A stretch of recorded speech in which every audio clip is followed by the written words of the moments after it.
Assalamualaikum warahmatullahi wabarakatuh.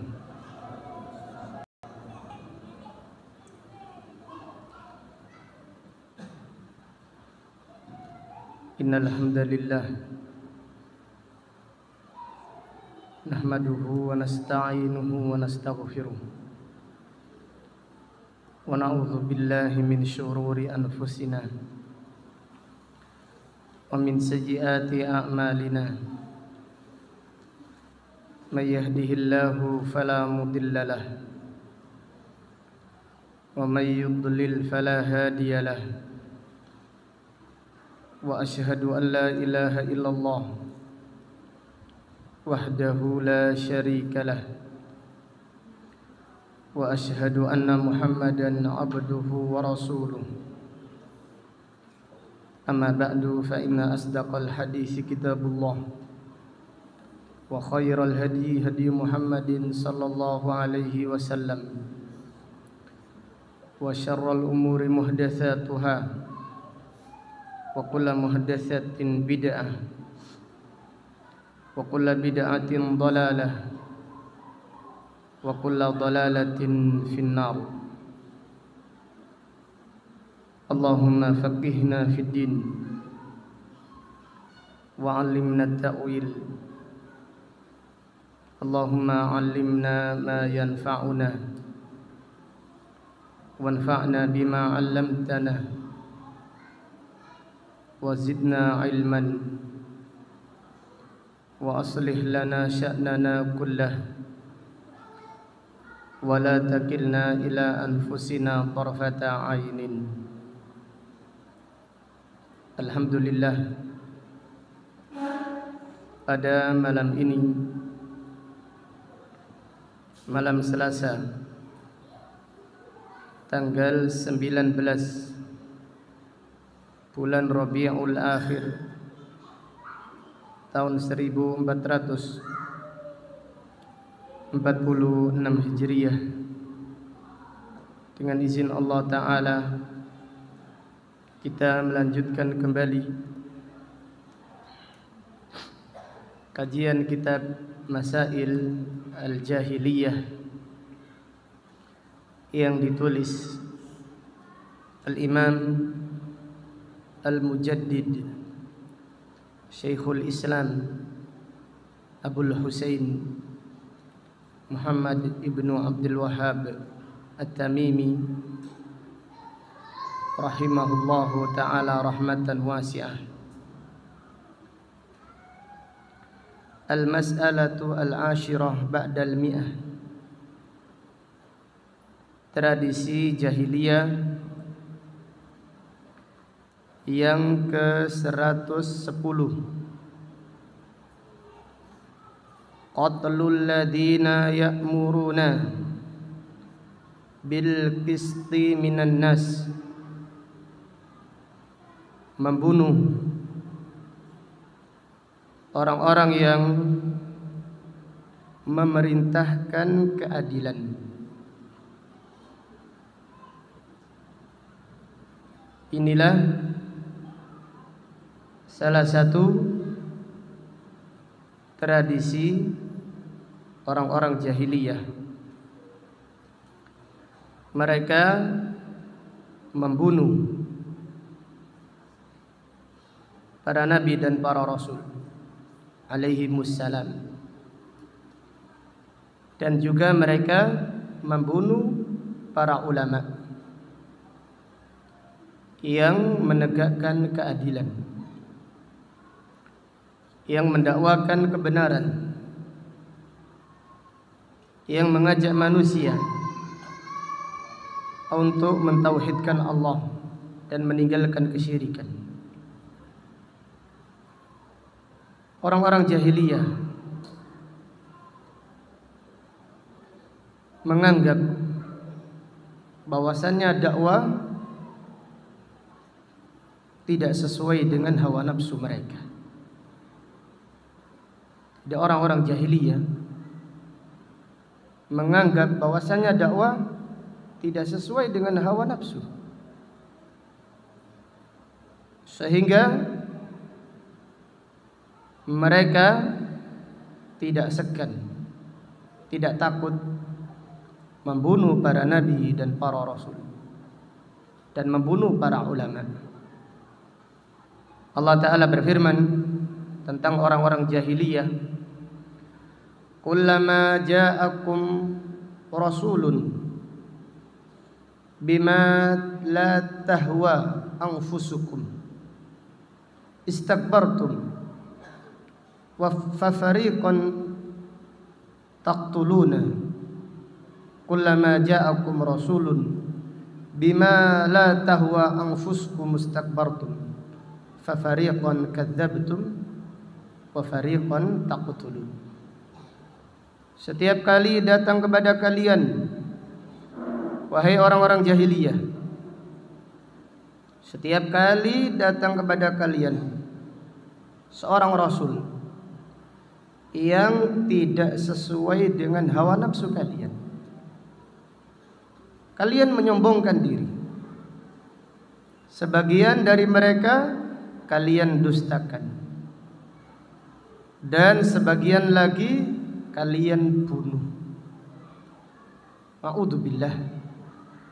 Rasulullah sallallahu alaihi wasallam bersabda, asyaddun nasi adaban yaumal qiyamah rajulun qatala nabiyyan au qatalahu nabiyyun. Manusia yang paling berat siksanya pada hari kiamat adalah orang yang membunuh seorang nabi atau dia dibunuh oleh seorang nabi. Manusia yang paling berat siksanya, paling keras siksanya pada hari kiamat adalah mereka orang-orang yang membunuh seorang nabi atau dia dibunuh oleh seorang nabi.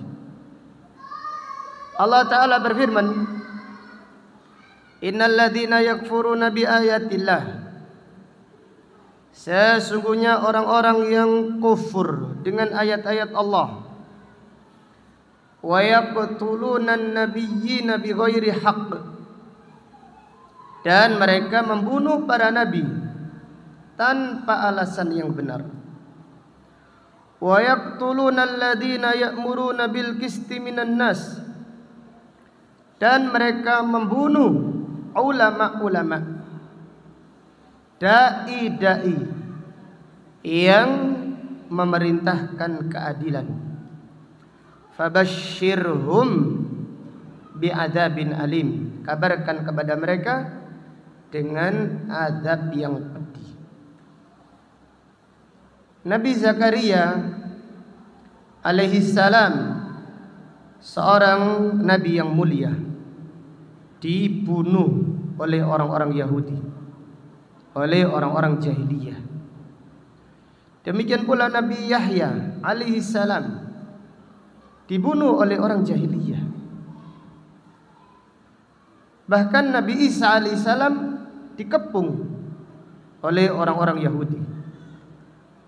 Tetapi Nabi Isa alaihi salam diangkat oleh Allah. Mereka orang-orang Yahudi ingin sekali membunuh Nabi Isa alaihi salam. Bahkan mereka menganggap kalau mereka telah membunuh Nabi Isa alaihi salam, membunuh seorang nabi itu bangga bagi orang jahiliyah. Wa qaulihim inna qatalnal masiha Isa bin Maryam Rasulullah. Orang-orang Yahudi berkata, kami membunuh Al-Masih Isa bin Maryam Rasulullah. Allah berfirman, wa ma qataluhu wa ma salabuhu walakin syubbiha lahum. Mereka tidak membunuh Nabi Isa alaihissalam. Mereka tidak menyalib Nabi Isa alaihissalam. Tetapi yang mereka bunuh dan yang mereka salib adalah orang yang diserupakan dengan Nabi Isa alaihissalam. Sisi pendalilan ayat ini orang-orang jahiliyah itu bangga sekali membunuh seorang nabi. Bahkan mereka orang-orang Yahudi berusaha berkali-kali untuk membunuh Rasulullah sallallahu alaihi wasallam. Bahkan pada akhirnya Rasulullah sallallahu alaihi wasallam meninggal dunia karena racun wanita Yahudi yang meracuni Rasulullah sallallahu alaihi wasallam pada waktu perang Khaybar. Perang Khaybar terjadi pada bulan Muharram tahun ke-7 Hijriah. Setelah Nabi sallallahu alaihi wasallam makan racun tersebut, makan daging kambing yang sudah diracuni, efek racunnya ditahan oleh Allah Subhanahu wa taala sampai sempurna risalah Rasulullah sallallahu alaihi wasallam. Setelah Nabi sallallahu alaihi wasallam menyampaikan semua risalah yang Allah perintahkan kepadanya, efek racun tersebut bereaksi kembali. Maka Nabi kita Nabi Muhammad sallallahu alaihi wasallam adalah seorang nabi yang mati syahid, yang dibunuh oleh orang-orang jahiliyah. Nabi kita Nabi Muhammad sallallahu alaihi wasallam adalah seorang nabi yang mati syahid, dibunuh oleh orang-orang jahiliyah. Demikianlah orang-orang jahiliyah dengan bangga mereka membunuh al-anbiya wal mursalin. Mereka bangga membunuh para nabi dan para rasul. Mereka bangga membunuh orang-orang yang beriman. Mereka bangga membunuh para ulama. Dan mereka bangga membunuh orang-orang yang beriman. Na'udzubillah. Dari bab ini diambil pelajaran dan faedah-faedah yang penting. Fihi ahlul jahiliyah yaqtuluna al-anbiya wal ulama. Orang-orang jahiliyah membunuh para nabi alaihimussalam dan membunuh para ulama. Jadi jangankan orang biasa, para nabi saja dibunuh oleh orang-orang jahiliyah. Jangankan orang biasa, para nabi dan para rasul mereka bunuh. Ulama mereka bunuh, apalagi orang-orang biasa. Na'udzubillah. Kemudian dari bab ini diambil pelajaran fihi ahlul jahiliyah yaghlibuhum ahwa'uhum. Orang-orang jahiliyah dikuasai hawa nafsu. Orang-orang jahiliyah dikuasai hawa nafsu. Jadi kenapa mereka membunuh para nabi dan para rasul? Kenapa mereka membunuh para ulama? Jangankan ulama, para nabi dan para rasul saja mereka bunuh. Karena mereka dikuasai hawa nafsu. A'udzubillah. Jadi orang-orang jahiliyah dikuasai hawa nafsu. Mereka menyembah hawa nafsu. Mereka adalah orang-orang yang menyembah hawa nafsu. Tidak bisa mengendalikan hawa nafsu mereka. Setiap kali datang seorang nabi yang tidak sesuai dengan hawa nafsu mereka, mereka menyombongkan diri, mereka mendustakan, dan mereka membunuh para nabi dan para rasul alaihimussalam. Na'udzubillah. Maka hendaklah kita berlindung kepada Allah dari kejahatan hawa nafsu kita. Nabi sallallahu alaihi wasallam apabila berkhutbah, beliau memulai khutbahnya dengan membaca doa, wa na'udzu billahi min syururi anfusina. Nabi sallallahu alaihi wasallam mengajarkan doa, Allahumma alhimni rusydi wa qini syarra nafsi. Ya Allah, bimbinglah aku jalan petunjuk. Allahumma alhimni rusydi. Ya Allah, ilhamkan petunjuk kepadaku. Wa qini syarra nafsi. Dan jagalah diriku dari keburukan hawa nafsuku. Naudzubillah. Jadi janganlah kita merasa aman dari hawa nafsu kita, karena hawa nafsu kita selalu membisikkan keburukan. Sebagaimana Allah Ta'ala berfirman, innan nafsa la'ammaratun bisu. Sesungguhnya hawa nafsu memerintahkan keburukan. Illa ma rahima rabbi. Kecuali siapa yang dirahmati oleh Allah Subhanahu wa ta'ala. Kemudian bab berikutnya, al-mas'alatu al-hadiyata asyrata ba'dal mi'ah. Tradisi jahiliyah yang ke-111. Al-imanu bil jibti wat taghut.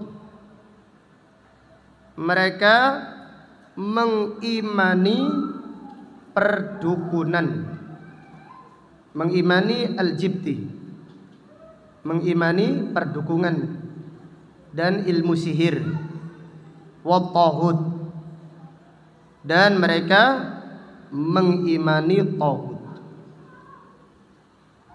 Orang-orang jahiliyah, di antara tradisi mereka beriman kepada dukun, mempercayai atau mereka mempelajari ilmu perdukunan. Mereka mempelajari ilmu sihir, dan mereka beriman kepada taghut. Mereka orang-orang jahiliyah beriman kepada taghut. Taghut adalah man ubida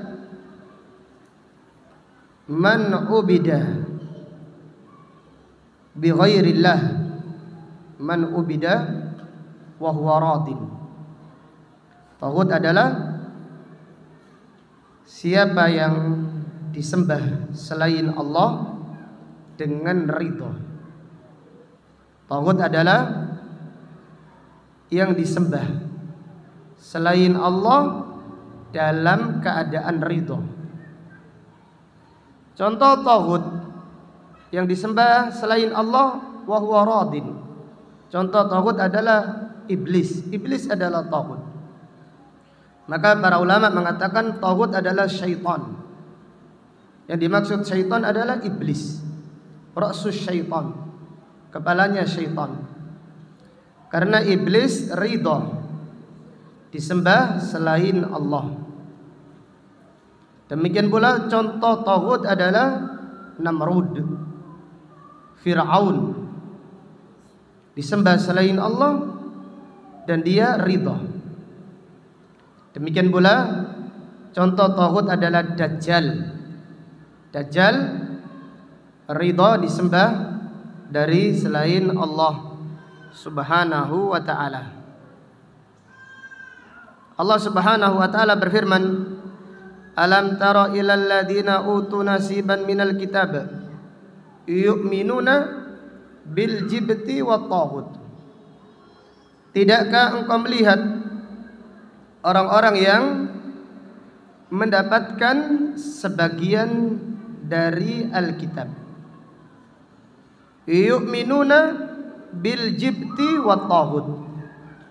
Mereka mengimani perdukunan. Mereka mengimani ilmu sihir. Artinya mereka mempelajari ilmu sihir. Wat taghut, dan mereka beriman kepada yang disembah dari selain Allah Subhanahu wa ta'ala. Naudzubillah. Naudzubillah. Ini adalah tradisi orang-orang jahiliyah, di mana mereka mempelajari ilmu perdukunan. dan mereka memuliakan tukang sihir. Dukun dan tukang sihir dikatakan orang pinter, dikatakan orang yang memiliki ilmu. A'udzubillah. Itulah orang-orang jahiliyah, mempercayai ilmu sihir. Mereka membenarkan, mereka mengimani, bahkan mereka meminta tolong kepada dukun, meminta tolong kepada peramal, membenarkan ucapan mereka. Rasulullah sallallahu alaihi wasallam bersabda, "Man ata arrafan aw kahinan fasaddaqahu bima yaqul faqad kafara bima nuzzila ala Muhammadin sallallahu alaihi wasallam."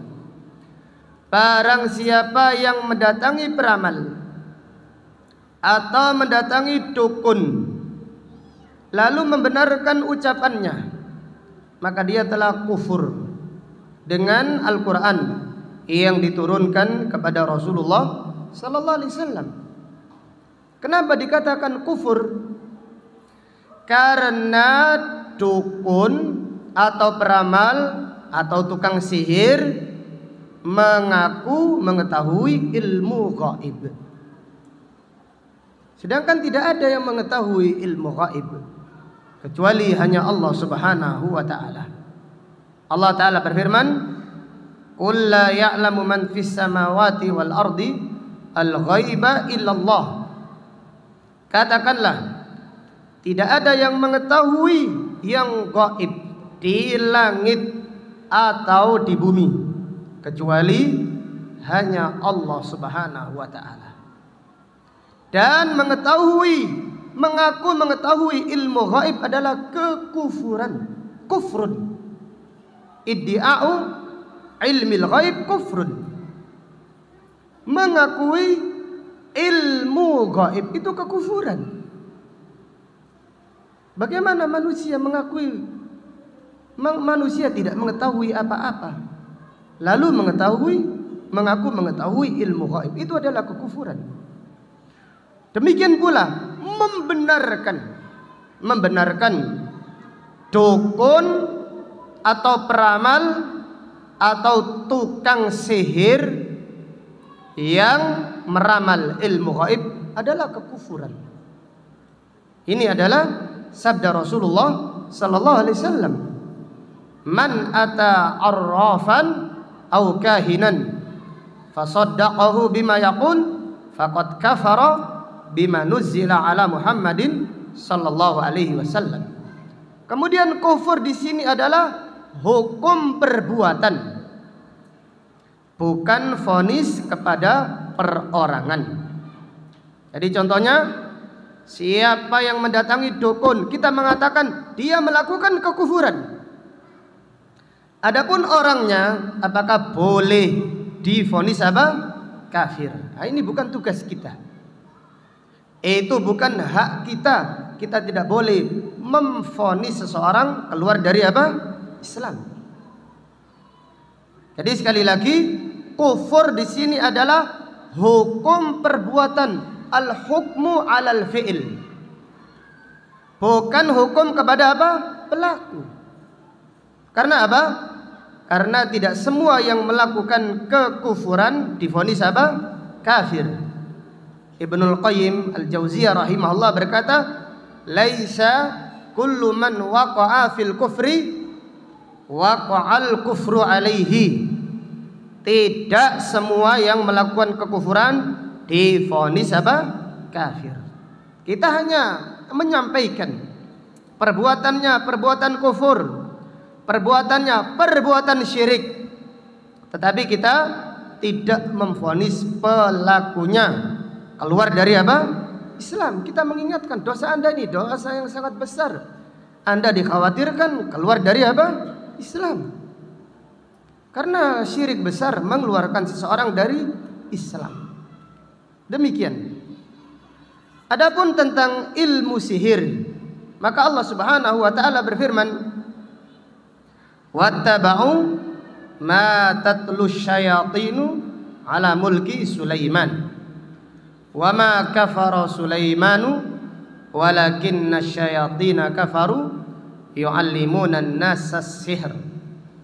Mereka mengikuti apa yang dibacakan syaitan di masa kerajaan Sulaiman.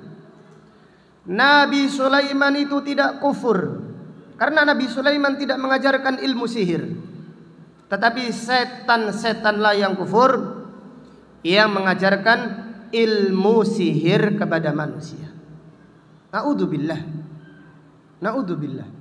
Allah Subhanahu wa taala pada ayat sebelumnya menyebutkan persyaratan bagi siapa yang ingin belajar ilmu sihir. Allah taala berfirman, "Nabada fariqun minal ladina utul kitabah kitaballahi wara'a dhuhurihim ka'annahum la ya'lamun." Nabada fariqun, sebagian dari ahlul kitab membuang kitabullah di belakang punggung mereka. Nabada fariqum minal ladina utul kitab kitaballahi wara'a dhuhurihim. Mereka membuang kitab suci di belakang punggung mereka. Mereka menghinakannya. Ka'annahum la ya'lamun, seakan-akan mereka tidak mengetahuinya. Setelah mereka menghinakan kitab suci, kalau pada umat ini siapa yang ingin belajar ilmu sihir, naudzubillah, mereka harus menghinakan Al-Quran. Baru setan-setan laknatullah mengajarkan ilmu sihir. Subhanallah, Al-Quran membongkar kebiadaban orang-orang yang mempelajari ilmu sihir. Maka tidak aneh mereka yang belajar ilmu sihir, subhanallah, Al-Quran dijadikan pijakan untuk membuang kotoran. Jadi mereka-mereka yang belajar ilmu sihir, toiletnya ini Al-Quran, yang diinjak ini Al-Quran. Wanita yang belajar ilmu sihir, Al-Quran dijadikan pembalut ketika haid. A'udzubillah. Dan cerita-cerita yang lain kita malu menceritakannya. Yang jelas apabila mereka menghinakan Al-Quran, menghinakan kitab suci, baru mereka akan diajari kitabnya syaitan. Demikian pondok pesantrennya apa? Syaitan. Jadi siapa yang ingin belajar kitabnya syaitan, mereka harus membuang Al-Quran. Mereka harus membuang kitab suci. Maka Allah berfirman, "Nabada fariqun minal ladina utul kitaba kitaballahi wara'a dhuhurihim ka'annahum la ya'lamun." Kemudian Allah berfirman, "Wattaba'u ma tatlus syayatin." Baru mereka mengikuti apa yang dibacakan oleh syaitan dari kitab-kitabnya syaitan di masa kerajaan Sulaiman. Artinya mereka berdusta atas nama Nabi Sulaiman. Mereka mengatakan ilmu sihir ini adalah ilmunya Nabi Sulaiman. Allah membela Nabi Sulaiman alaihissalam. Maka Allah berfirman, "Wa ma kafara Sulaiman." Nabi Sulaiman itu tidak kufur. Nabi Sulaiman tidak mempelajari ilmu sihir. Nabi Sulaiman alaihissalam yang bisa berbicara dengan binatang. Nabi Sulaiman alaihissalam kendaraannya itu angin. Itu mukjizat dari Allah, bukan ilmu sihir. Walakinna syayatina kafaru yu'allimuna an-nasa sihr. Tetapi setan-setanlah yang kufur, yang mengajarkan manusia ilmu sihir. Wallahu ta'ala alam. Insyaallah kita lanjutkan setelah adzan. Barakallahu fikum.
Dari bab ini diambil beberapa faedah dan pelajaran-pelajaran yang penting.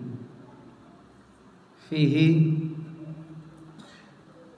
tasdiqu al-kuhan kufrun wa min af'alil jahiliyah. Membenarkan dukun adalah kekufuran dan termasuk perbuatan orang-orang jahiliyah. Membenarkan dukun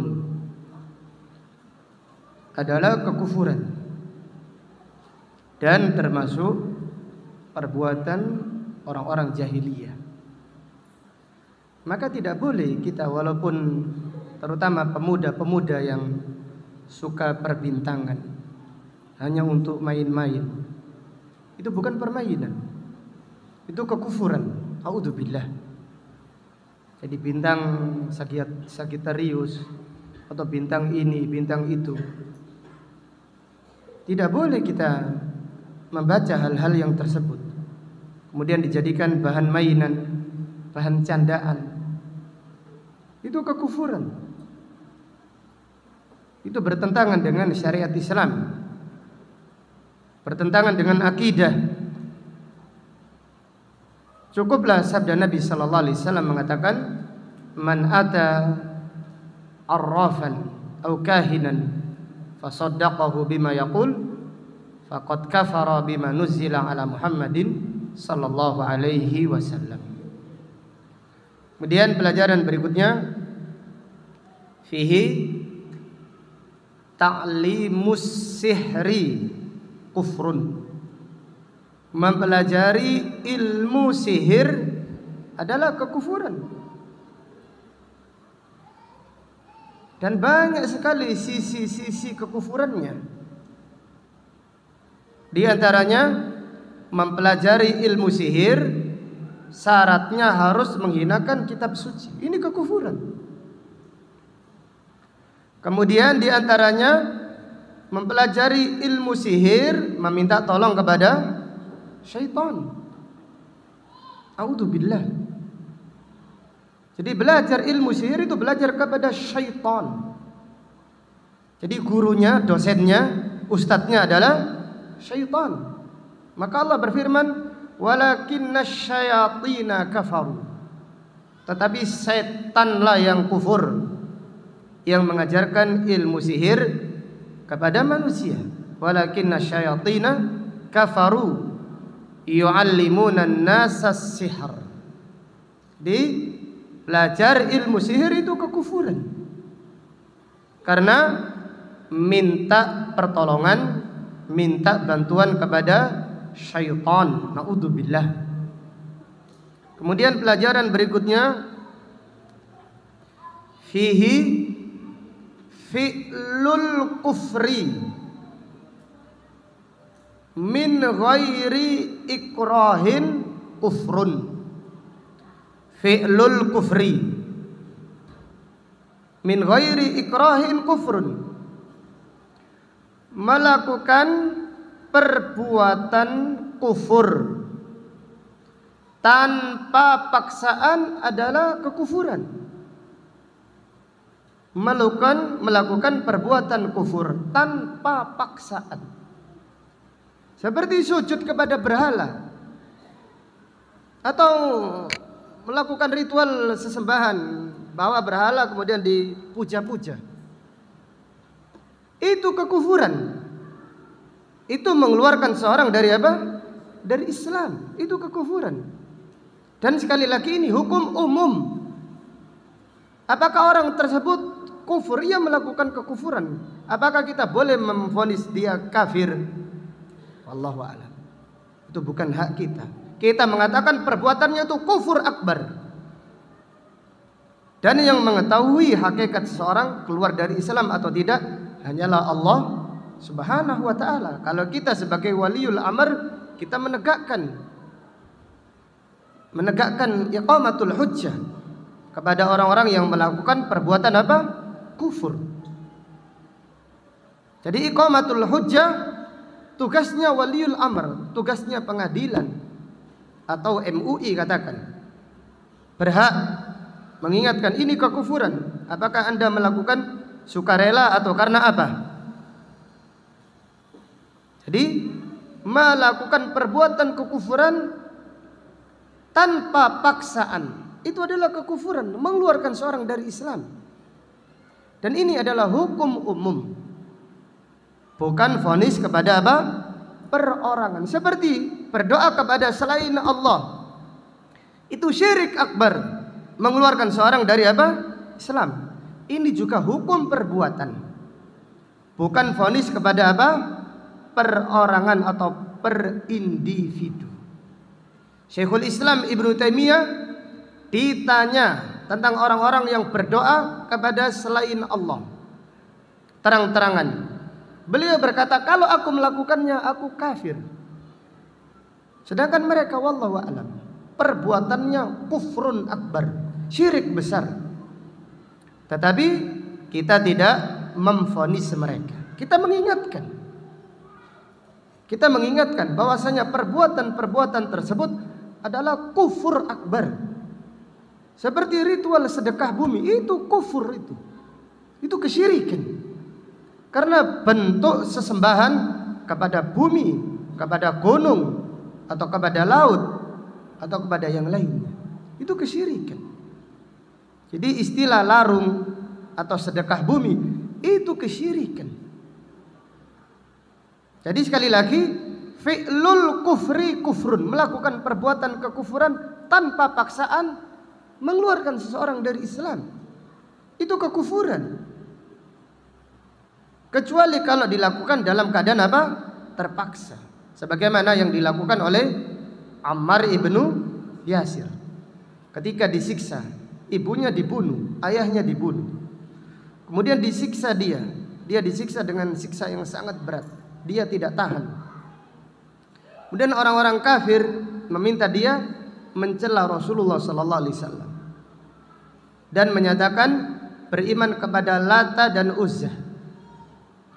Lalu Ammar ibnu Yasir menuruti permintaan mereka dan dia tidak disiksa. Setelah itu Ammar ibnu Yasir datang kepada Rasulullah sallallahu alaihi wasallam. Kemudian Nabi sallallahu alaihi wasallam bertanya, "Kaifa tajidu qalbaka?"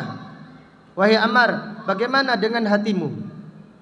Qala ajidu qalbi mutmainnan bil iman. Ya Rasulullah, aku menjumpai hatiku tumaknina dengan iman. Kemudian Allah Ta'ala berfirman, "Man kafara billahi min ba'di imanihi illa man ukriha wa qalbuhu mutmainnun bil iman." Siapa yang kufur kepada Allah setelah beriman, kecuali siapa yang dipaksa melakukan perbuatan kufur atau ucapan kufur, sedangkan hatinya tetap tumaknina di dalam iman, Allah mengampuninya. Lalu Nabi sallallahu alaihi wasallam bersabda kepada Ammar, "Idza adu fa'ud." Wahai Ammar, kalau mereka mengulangi lagi siksaan kepadamu, ulangi lagi ucapan. Dalam kondisi apa? Terpaksa, darurat. Tapi dalam keadaan sukarela melakukan kekufuran, sujud kepada berhala atau melakukan ritual pemujaan kepada berhala, itu kufur, mengeluarkan seseorang dari Islam. Naudzubillah. Ini bertentangan dengan tauhid la ilaha illallah. Maka Allah pada ayat ini menegur orang Yahudi, Huyai bin Akhtab, Labid ibnul A'sam, dan pimpinan-pimpinan Yahudi ketika mendatangi orang-orang Quraisy supaya mengadu domba mereka dengan Nabi sallallahu alaihi wasallam. Terlebih dahulu mereka sujud kepada berhalanya orang-orang Quraisy. Jadi orang Yahudi sujud kepada berhalanya orang-orang Quraisy. Maka Allah Ta'ala berfirman, Alam tara ilal ladina utu nasiban minal kitab yu'minuna bil jibti wa taghut. Tidakkah engkau melihat orang-orang yang mendapatkan bagian kitab suci yang Allah berikan kepada mereka? Mereka beriman kepada al-jibti, kepada ilmu perdukunan dan ilmu sihir. Wa taghut, mereka beriman kepada berhala. Artinya mereka ketika itu sujud kepada berhalanya orang-orang Quraisy. Naudzubillah. Maka ini diambil faedah fi'lul kufri min ghairi ikrahin kufrun akbar. Melakukan perbuatan kufur tanpa paksaan itu adalah kufur yang besar yang mengeluarkan seseorang dari Islam. Naudzubillah. Wallahu taala alam. Sampai di sini kajian kita. Insyaallah akan kita lanjutkan pada kajian yang berikutnya. Jazakumullahu khairan wa barakallahu fikum. Allahumma qsim lana min khasyiatika ma tahulu bihi bainana wa baina ma'asik, wa min ta'atika ma tuballighuna bihi jannatak, wa min al-yaqini ma tuhawwinu bihi alaina masa'ibad dunya. Allahumma matti'na bi asma'ina wa absarina wa quwwatina ma ahyaitana waj'alhu al-waritha minna waj'al tha'rana 'ala man dhalamana wansurna 'ala man 'adana wa la taj'al musibatana fi dinina wa la taj'al ad-dunya akbara hammina wa la mablagha ilmina wa la tusallit 'alaina man la yarhamuna. Subhanaka Allahumma wa bihamdika asyhadu an la ilaha illa anta astaghfiruka wa atubu ilaik. Wa sallallahu ala nabiyyina Muhammad wa ala alihi wa sahbihi wa sallama taslima. Walhamdulillahi rabbil alamin. Assalamualaikum warahmatullahi wabarakatuh.